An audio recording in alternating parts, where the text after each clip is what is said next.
Voilà un an que Sony a sorti le ZV-1, un appareil compact orienté vidéo. Vendu comme une caméra pour les vlogueurs, j'ai décidé de l'intégrer dans mon équipement, mais pas pour cette raison. Je vous dis tout maintenant. N'étant pas un vlogueur né, j'ai choisi le ZV-1 d'abord pour sa polyvalence. Avec sa taille compacte et ses finitions épurées, il reprend le design du RX100 avec quelques petites différences. Plus de viseur ou de flash, mais une griffe caoutchouc à la place. L'écran inclinable a également été remplacé par un écran totalement orientable, grâce à une charnière centrale. Il y a aussi la présence d'un grip, excellent pour améliorer la prise en main, sans oublier un bouton d'enregistrement très bien placé sur la partie supérieure, ainsi qu'un témoin lumineux qui indiquera une capture vidéo en cours. Sony a vraiment conçu cet appareil pour la vidéo plus spécialement, avec des fonctions qui l'avantagent dans ce domaine.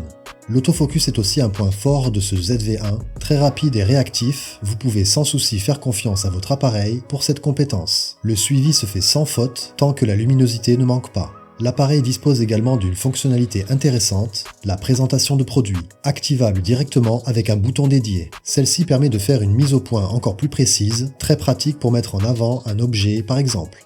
Une autre fonctionnalité qui m'a beaucoup plu, la fonction flou d'arrière-plan. Activable également avec un bouton dédié, vous pouvez en une action flouter ou déflouter l'arrière-plan de votre scène, sans être obligé de jouer avec l'ouverture. Tout se fait automatiquement, rapidement. Un gros avantage aussi avec ce petit boîtier, sa stabilisation. Réglable en 3 niveaux, vous pouvez la désactiver ou passer en mode standard ou directement en mode active. Et là, c'est plutôt incroyable.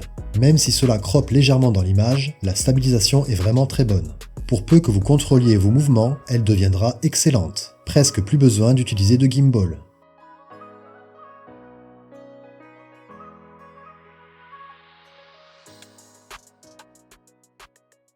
Le Sony ZV-1 est équipé d'un capteur de 1 pouce, ce qui donne en qualité d'image un résultat plus que correct, tant que les conditions de luminosité sont bonnes. L'appareil dispose de plusieurs profils d'image afin de personnaliser voire même améliorer le rendu. Personnellement, j'apprends à utiliser le profil HLG qui offre une très bonne colorimétrie, nécessitant peu de modifications lors du montage. Il y a en tout 10 profils que vous pouvez ajuster selon vos besoins dans les réglages. Intéressant.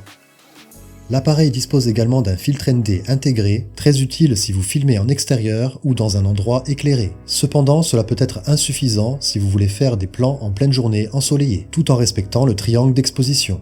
Pour cela, je vous conseille d'opter pour un filtre ND variable supplémentaire. Cependant, pour l'adapter, un petit accessoire vous sera indispensable. Personnellement, j'ai choisi l'adaptateur 52 mm aimanté de chez MagFilter, qui me permet de visser mon filtre et de le fixer à la caméra rapidement. Un accessoire intéressant et utile.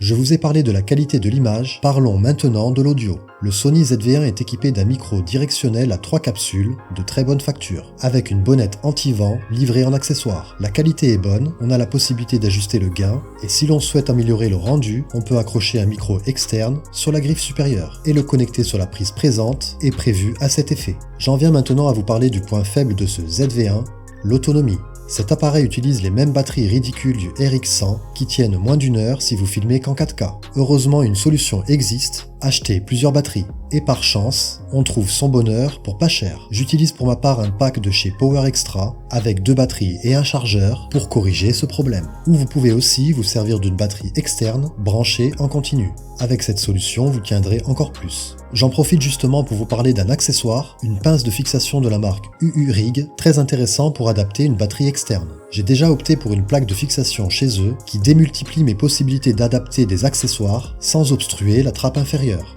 En plus, cela lui donne un joli look à ce ZV-1, vous trouvez pas ?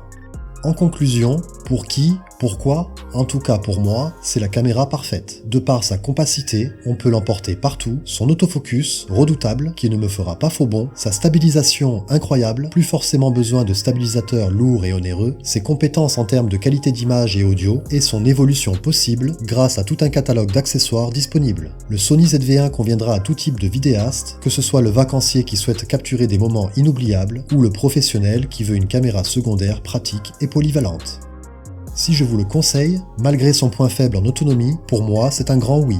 N'oublions pas que rien n'est parfait, et rappelons une citation qui conviendra parfaitement à ce Sony ZV-1, la meilleure caméra est celle que vous avez avec vous. Et celle-ci, justement, vous pouvez l'emporter partout.